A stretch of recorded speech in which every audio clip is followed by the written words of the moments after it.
when Phil came, it was like, I'm going to do it the way that I want to do it, right? I got to bring in the personnel in here to fit the system that I'm trying to run. This guy doesn't fit in the triangle. This guy doesn't fit in the triangle. I don't want these type of guys. So he started slowly picking the team apart and putting in his pieces that he felt would work in that triangle. But also, we was at a pivotal time in offense, right? And just in the game where it was going at, because the triangle, it works. But now the game is getting faster. Guys are getting quicker. Guys are jumping out the gym. It's like, no, we can't slow it down when we got a fast break.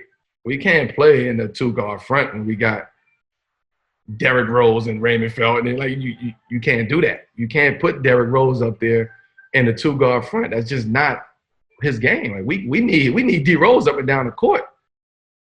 We go get Joe Kim because, again, we started slowing the game down. And that's where you see guys wasn't comfortable in that situation. I was one of them, but because I wasn't comfortable in it, I decided to give it a chance. Like, damn, let me figure this out. Like, let me really learn the triangle. Let me study the triangle.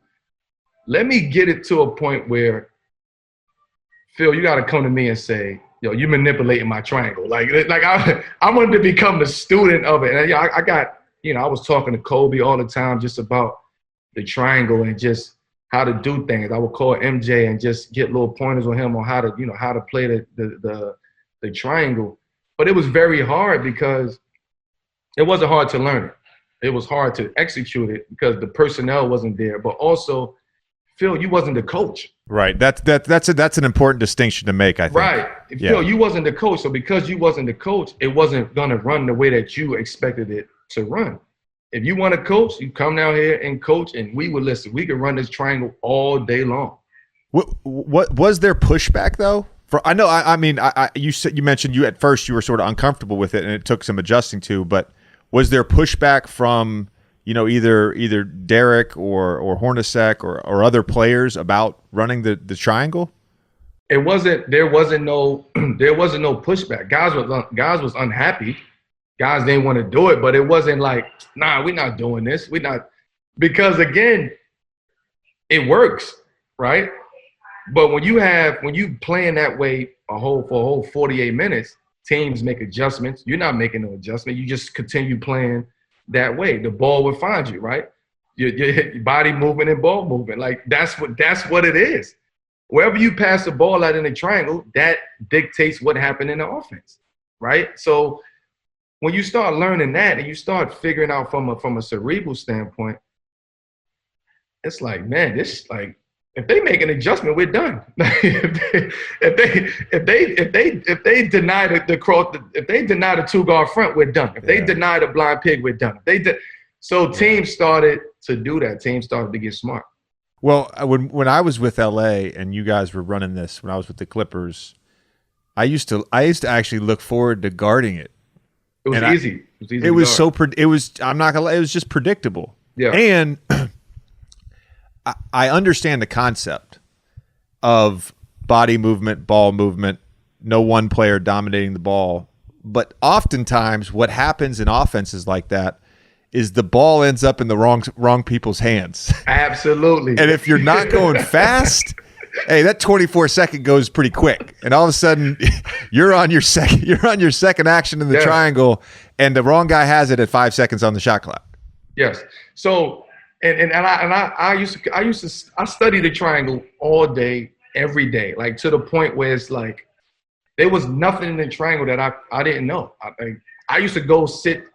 The couple times I sat with Phil, I used to go sit with him and tell him about the triangle, and he would be like, "Man, I'm impressed." Like he was super impressed in the way that I was able to articulate what I knew about the triangle and break it down.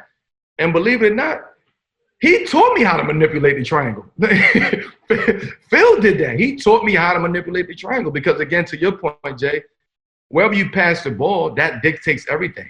So guys are in positions that they normally won't be in, and when they get the ball, everybody stay home or everybody gets denied, and now you have to make a play. And if you don't have those playmaking abilities, then you're gonna look crazy out there in that triangle. So those are all the things that I actually had to deal with. Tommy, do you know what the blind pig reference is? Not the restaurant. I love that you pulled out the blind pig reference. No, I love the restaurant, but what does it mean? It's basically if there's two guards up top, if the guard without the ball is denied, the big flashes up, catches it, and that guard goes back door, and it's a little drop off pass. Kobe used to kill on that, and you can set it up and manipulate it in a way when you know that denial is coming, that you get your best player on that back cut. And then he's going downhill. So it's similar. He's going downhill against the big basically on a back cut. So it's similar if you could just come down and run a high pick and roll, to be honest with you, and get the same shit. Absolutely. and all the triangle really does is give you structure on the offensive end. Right. It puts you in spots. And once you're in those spots, you can play out of that. You can do whatever you want to do. So everybody has the green light in the triangle.